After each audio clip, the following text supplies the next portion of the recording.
केंद्र शासित प्रदेश होने के नाते चंडीगढ़ की बागडोर सीधे केंद्रीय गृह मंत्रालय के हाथों में है। जनप्रतिनिधि के नाम पर केवल एक सांसद इस आधुनिक शहर का लोकसभा में प्रतिनिधित्व करता है, लेकिन जल्दी ही ये स्थिति बदल सकती है।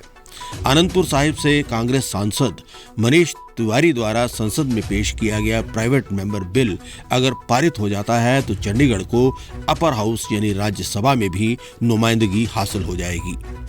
मनीष तिवारी ने यह बिल पिछले यानी शरदकाल सत्र के दौरान पेश किया था।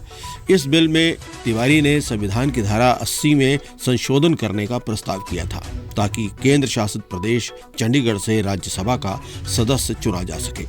अपने इस प्रस्ताव में मनीष तिवारी ने तजवीज़ की थी कि चंडीगढ़ नगर निगम के निर्वाचित सदस्यों का इलेक्टोरल कॉलेज राज्यसभा के सदस्य का चुनाव कर सकता है।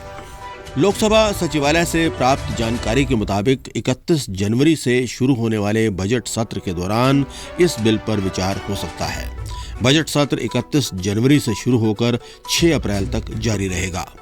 पिछले सत्र में बिल पेश करते हुए मनीष तिवारी ने कहा था कि चंडीगढ़ से उनका भावनात्मक जुड़ाव है और वो इस बिल को पेश करना अपनी नैतिक जिम्मेवारी समझते हैं।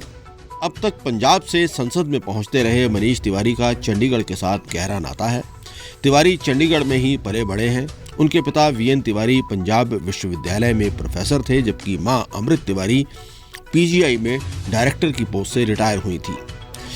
आतंकवाद के काले दौर के दौरान मनीष तिवारी के पिता की आतंकवादियों द्वारा हत्या कर दी गई थी।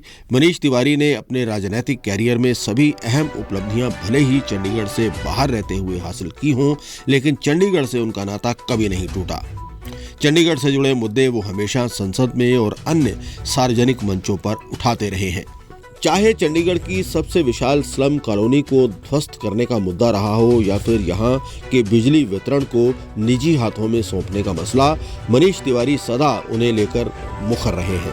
हाल ही में उन्होंने चंडीगढ़ में ओपन जिम बनाने के लिए अपने एमपी लैड्स फंड से पैसा उपलब्ध करवाया। चंडीगढ़ के मसलों और यहाँ के लोगों की दिक्कतों को समझने के लिए तिवारी ज्यादा से ज्यादा समय देने का प्रयास भी कर रहे हैं।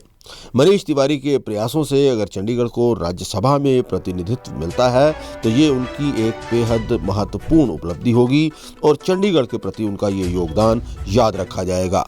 चंडीगढ़, लद्दाख, दादरा और नगर हवेली, दमन, दीव, अंडमान निकोबार द्वीप समूह और लक्षद्वीप वो केंद्र शासित प्रदेश हैं जिन्हें राज्यसभा में प्रतिनिधित्व नहीं मिला हुआ है, जबकि पुडुचेरी, जम्मू और कश्मीर और राजधानी दिल्ली को राज्यसभा में प्रतिनिधित्व हासिल है।